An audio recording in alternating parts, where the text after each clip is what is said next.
What's up, guys, and welcome back to SpeedSim. I'm eHouse. I'm Amy. And today we're actually going to talk about some stuff that we get questions on fairly commonly. More you than me, but yeah. I get a lot of questions, and these questions are, hey, Eric, what are you using right now? What's your favorite bits of gear? What do you recommend for these pieces? And we're just kind of going to go over what we use for, our current favorite pieces of kit right now. A lot of what we do is going to be built around these pieces of kit, depending on what we're doing, obviously, but these are kind of what we're doing and using a lot of right now. That stuff that we like and that we recommend and that has served us well thus far. So I'm going to start with one of the most common questions I get.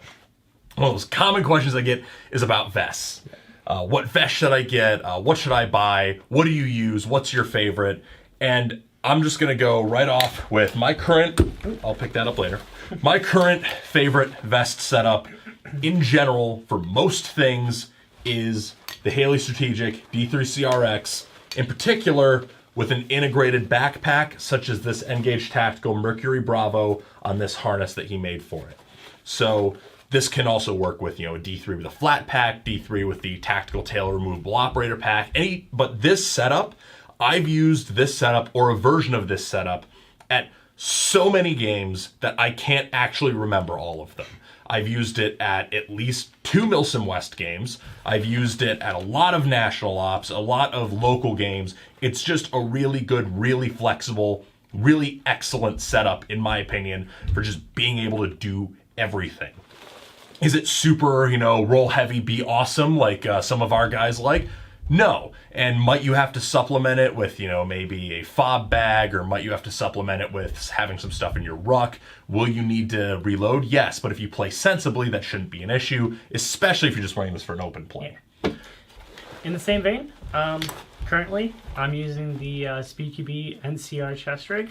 I'm kind of gravitating more to this because lately we've been going to a lot of different airsoft fields around the nation, so this is what I just throw in my flat pack. So I kind of combine these two for my tank, and I bought this about a year ago, so I actually pretty much run this every single time I go play. I didn't even think I would like a flat pack until recently, so I actually enjoyed this more than I thought I would. So this holds my tank, and then when I go to ops, this holds my water, my frog togs, all this other fun stuff that goes in here. So you got that, and then, like I said, the NCR chest rig, which I'm actually really enjoying. Yeah, and that's the thing, is these setups too, you mentioned how easy it is to transport that. Mm-hmm. With how much travel we do to a lot of games, being able to transport this stuff is really, really easy. And also, I like bringing stuff as backup setup sometimes. Yeah. So I actually was traveling to Connecticut recently and brought a whole extra set of stuff for my girlfriend who was coming with me. And it was so easy to just roll this up, throw it in with my stuff, and not have to worry about running out of space in the car where I had, 2 other people plus my girlfriend ride with me. So it was really, really easy to be able to just throw all that crap in, and it's really easy to transport. And then, like when we were going to Amsato, we had to caravan, and it's just the space your gear takes up matters. Yeah, for me, I just unzip the top half and I just throw it in like this, and I have everything in one pack. Yeah. Which is fantastic. Kyle taught me that trick. Yeah, Kyle is a big proponent of being able to fit everything in your backpack. Yeah. Now, going to the total opposite end of the spectrum of light, fast, small types of vest setups, we have here my plate carrier setup, which weighs about 25 pounds fully loaded with everything I usually keep in here. But this is mainly because Eric is way too fast. We had to slow him down. Yeah, totally. That's the problem. But I have weighted plates in here from T6 Tactical, and people ask me what I think about weighted plates. If you want to take advantage of armor rules at Milsim West, actually use plate carriers before you review them so you don't sound like a scrub, or just have a little bit of extra challenge at your game days, sure, go for it. Do they serve a purpose in Airsoft? Not usually, but I don't mind them actually. But I have them in this Mayflower APC, and everyone asks me what my favorite plate carrier is, what plate carrier I recommend.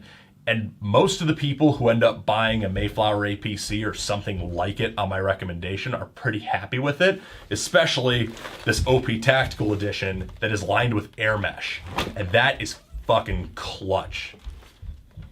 Yeah, air mesh lining is great. And then, I've got a Mayflower pusher rig on here that I can take off and run on its own if I feel like it. But this has been my setup for the last couple of more milsim oriented games I've gone to. This is my Engage Tactical not flat pack, excuse me. This is my Engage Tactical Mercury Bravo I have on here. Holds everything I need it to, all that good stuff. But Mayflower APC, Mayflower chest rig. You can get it in any size that you want. You can get different sizes of cummerbund. You can get different sizes of plate bag. But where you're holding my gun, I'll fix it in a second. There we go. And you can just get anything that you want for it in terms of chest rigs, back panels. It's super flexible, really easy to size. I highly recommend it, and it's not bad in terms of pricing compared to other super high-end premium plate carriers. It's more expensive than, say, Condor or Pantac or something like that. Absolutely. Do I think it's worth it? Also absolutely. But this is what I'm using. Amy still doesn't like plate carriers. Listen, I've been turned away for a very long time. That's why I run chest rigs. I tried belts, and I like chest rigs. Yeah. Especially micro ones. We'll have a topic on that later. Well, here's something we both agree on really, really, really liking lately. Yes. Tracer units. Oh my god. Once you go tracer unit, you can't go back. So I did not know how much I was going to like tracer units even when I bought mine. But number one, going to SS Airsoft and playing indoor with a tracer unit was awesome. I enjoyed the hell out of that. It was so great. It's super cool to just see the tracers going out and just smacking people. It's so fun. And honestly, I do think, and this sounds like stupid, but maybe you'll understand where I'm coming from. I do think people call their hits more often when you're using tracers. Well, yeah, you kind of have no choice. And I especially found this to be the case when I used my tracer unit at the last couple night games I went to. Because having a tracer unit is so clutch at night. Because you don't want to just blast your flashlight when people are using night vision, because then everybody knows where you're at. But a tracer unit, yes, technically tracers work both ways. But when you're shooting somebody, that matters a little less, because if you hit them, they can't shoot back at you. So I found that tracer units were clutch when I was doing night games. I've used it at one night game, but I used it at this last night game I went to, and it was just awesome. Tracer units are great. Highly recommend them. Yeah, I'm similar vein. When we went to SS Airsoft, and also when I played at Oregon Airsoft, super fun. I had a lot of enjoyment out of the tracer unit. I was a little on the fence because we mostly play outdoor here, and so we really never get to use them. But going to Oregon and going to SS had tons of fun, and I can't go back. I wish I could play indoor all the time. Yeah.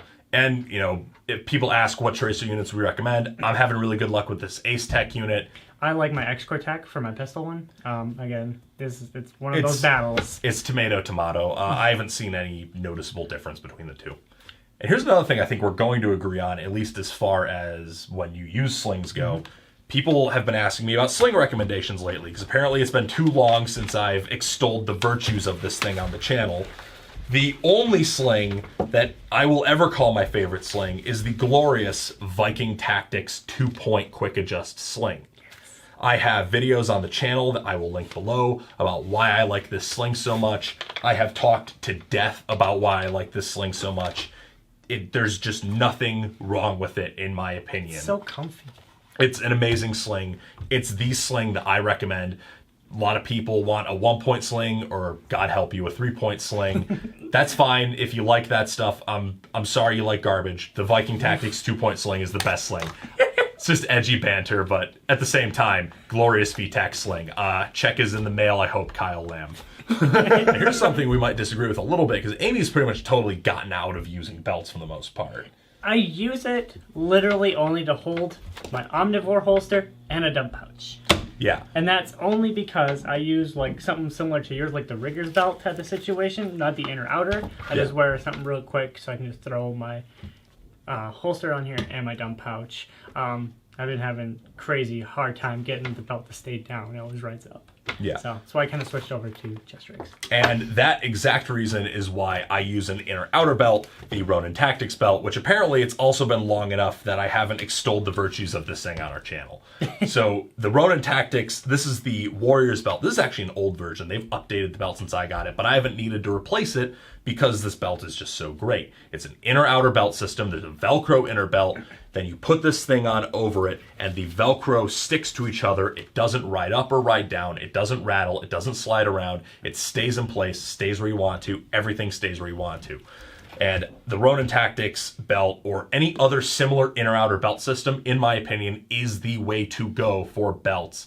Other people probably have other things that they like better. That's fine, but this is about what I recommend because people constantly ask me, and this is what I recommend. This or something like this. G-Code has an offering. Grey Ghost Gear has an offering.